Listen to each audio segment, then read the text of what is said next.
Our movie Brightburn begins with two married people named Tori and Kyle, and suddenly they find that the ground is shaking like an earthquake. And when they look from the window, they find a spaceship, and inside the spaceship was a small child, and they adopted him, raised him with them, and named him Brandon. And after 10 years, Tori was looking for him to take him to school, and she finds him in the end in the barn. And he comes out to take her, and Tori and her husband Kyle are very happy after Brandon entered their lives because they couldn't have children. And then we go with Brandon to school, and Brandon was very smart and intelligent to the point that a kid teased him because he was so smart and memorized everything, and all the kids laughed at him, and Brandon got very angry. And a girl named Caitlin told him it's okay. It happens to them like that. And Brandon was happy when this girl defended him with a couple of words.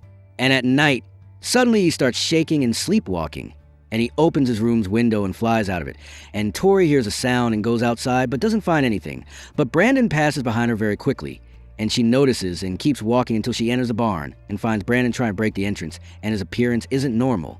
She goes to him and calms him down after he was convulsing and not himself. She puts him to bed, and we see a red light again coming from the cellar that Brandon was trying to enter. And the next morning, Brandon and Kyle, his father, were cutting the plants in their garden, and Brandon was trying to pull the cord of the machine that cuts, but the machine wouldn't start. So Brandon got angry at it and pulled it hard, and the machine went flying into the sky from his strength. And Brandon was surprised by what happened and didn't understand how it happened. He went to it, and the cutting blade was running, and he put his hand in the blade and stopped it, and nothing happened to his hand. And at night, they held a birthday party for Brandon because it was his 12th birthday, and his uncle Noah got him a hunting rifle. But Kyle refused the gift and took it from him, and told Brandon that he's still young. But Brandon objected and said he's big, not young, and give me the gift. And when Kyle refused and hit the table, the screen shut off in place, and people were trying to pull the lever, but he couldn't pull it. And Tori told Brandon to listen to your father's words. And here Brandon didn't listen, and he was surprised by his behavior because it was the first time he got angry at him. And Tori tells him when we were young, we were worse than that, and she tells him he needs to know that we love him, we care about him, and she suggests they go camping somewhere to spend more time together and get closer to him. And the next morning, Kyle finds Brandon eating with a fork until he bends it with his teeth. And Tori finds under Brandon's bed pictures of naked girls and anatomy pictures of the human body. So they tell each other it seems it's time to talk about these things. And after they arrive at the camp, Kyle talks to him and tells him you've grown up now, and your body has changed. And he starts explaining to him about emotional matters and feelings he feels toward any girl, and explains to him what to do and what not to do if he likes a girl. And Brandon was very focused with him. And at night in the camp, Tori wakes up from sleep and doesn't find Brandon next to them. Meanwhile at school, Caitlin wakes up from sleep and her laptop starts playing songs on its own, and when she tries to turn it off and turns her back, it opens again and she finds horror movies playing on it. Her room's window is open and the curtains are moving, so she calls her mom and tells her, I feel like someone's behind the curtains. And her mom looks behind the curtains and doesn't find anyone, so she asks her, who did you see? And she says, I saw Brandon from my class. And Tori and Kyle go out looking for Brandon in the forest until Tori finds him in her face suddenly.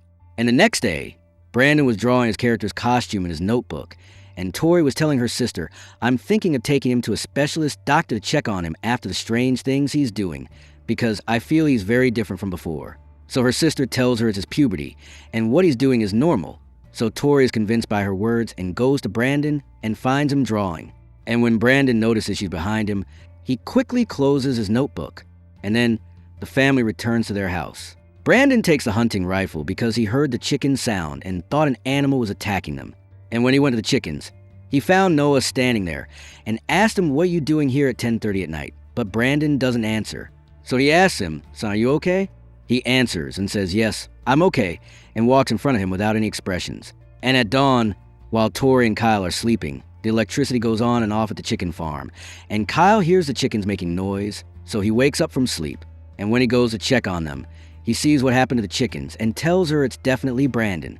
And he tells her he saw him at night staring at the chickens and not breaking the door or doing that, but she doesn't believe him and says it's impossible for your 12-year-old son to do that.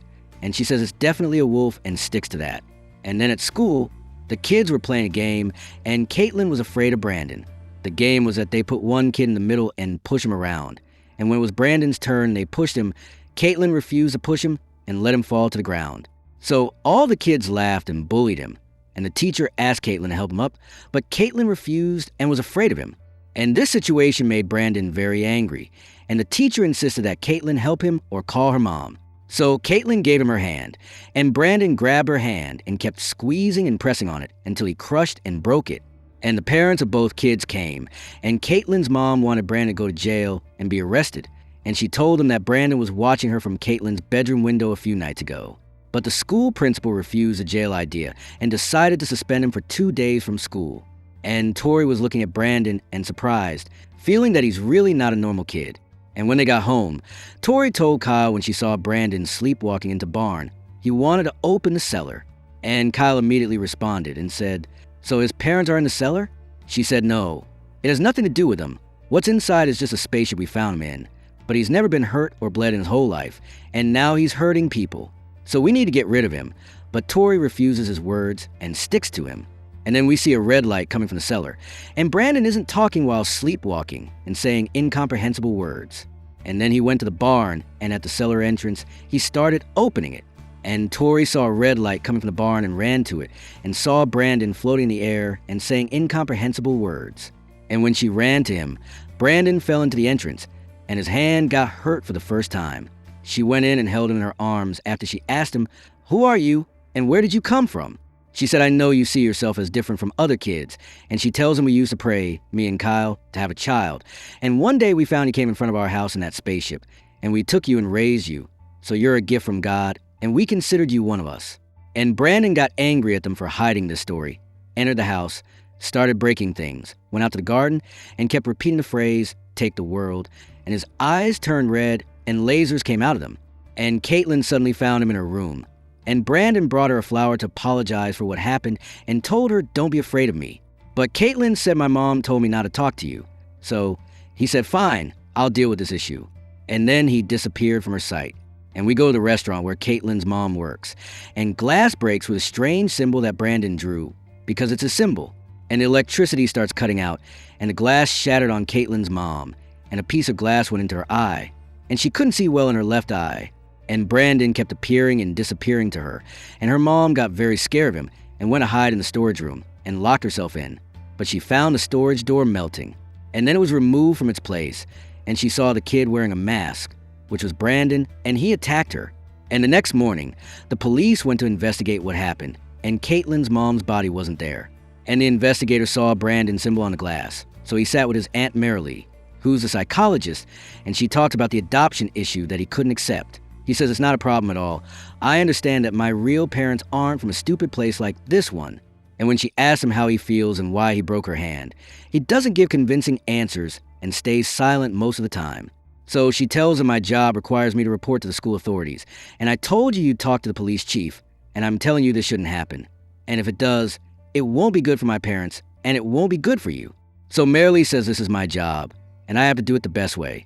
And she asks him to go home now, because it's late.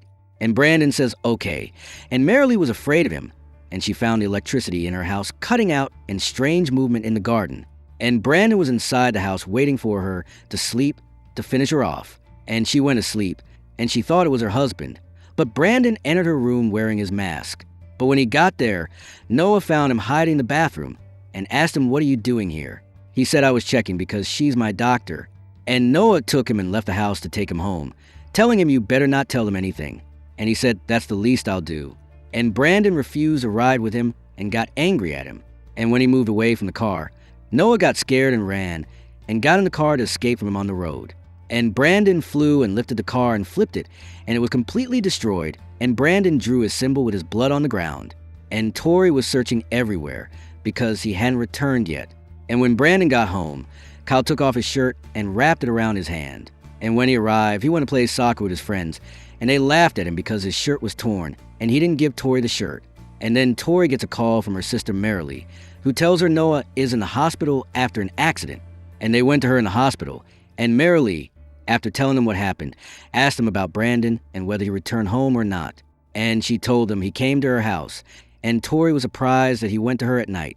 And the next day, Tori told Brandon that Noah died, and Brandon acted normally and said, "What do you want to do about it?" And Kyle confronted him about everything, about their house and killing Caitlin's mom, and all the disasters that happened. And Brandon was about to leave him and go, but Kyle grabbed his hand. So Brandon pushed the door, and the door broke from Brandon's force. and Tori calmed him down and told him to go to his room. She took advantage of him being in the bathroom, entered his room, and kept searching for the shirt he was wearing. And when she found it, she saw blood on it. And Brandon came out of the bathroom and apologized to him for what happened and told him, "Don't be mad at me." And Tori didn't believe all this and says it's impossible for a kid to lift a car and flip it, and it's impossible for our son to kill anyone. And Kyle tries to convince her because he's not one of us. He's something we found in the forest. But Tori refuses this talk and leaves him and walks away. And the investigator handling Caitlin's mom's case notices that the symbol on the glass at the restaurant is on the ground at Noah's accident. And at night, Kyle tells Tori, "I'll take Brandon away on a trip to the forest, and I'll try to get closer to him more than this." And the investigator went to Tori's house and showed her a picture of the symbol and tells her this symbol is like an abbreviation for Brandon's name, and he's the only one connected to both incidents. But Tori refuses his talk and doesn't let him search the house because he doesn't have a search warrant. And at the same time, Kyle left Brandon distracted with animal tracks, and he shot a bullet with a rifle, but the bullet didn't affect him. And Brandon got angry, and Kyle tried to load another bullet, but Brandon disappeared from in front of him and kept appearing around him to scare him. And then he grabbed him and burned his eye with the laser until he killed him. And Tori went and searched in Brandon's notebook and found the symbol and the mask he wears and all the crimes he committed. And she ran and called Kyle and told him Brandon is the one who turned out to kill him. But she didn't know that it was Brandon who answered. And when she found out, she asked him where's Kyle, and he said Kyle is dead. And Brandon reached the house. And Tori was very scared and trying to escape and protect herself. And she called the police about her brother and saw Brandon fly in the sky. And the investigator arrived, and Tori was going out to him. But Brandon appeared and killed him before he entered the house. And the other investigator told Tori to go inside the house and call for backup and went looking for Brandon. But of course, Brandon appeared to her and finished her off. And Tori jumped from the window before he got to her and remembered that the only thing that affected him and hurt him was the spaceship. So she ran to the barn, and when she arrived, she saw Caitlin's mom's body and took a piece of metal from the spaceship to kill him with it. And she kept calling for him, and when he appeared to her, she said, "I love you, and you'll always be my son," and distracted him with a couple of words and hugged him.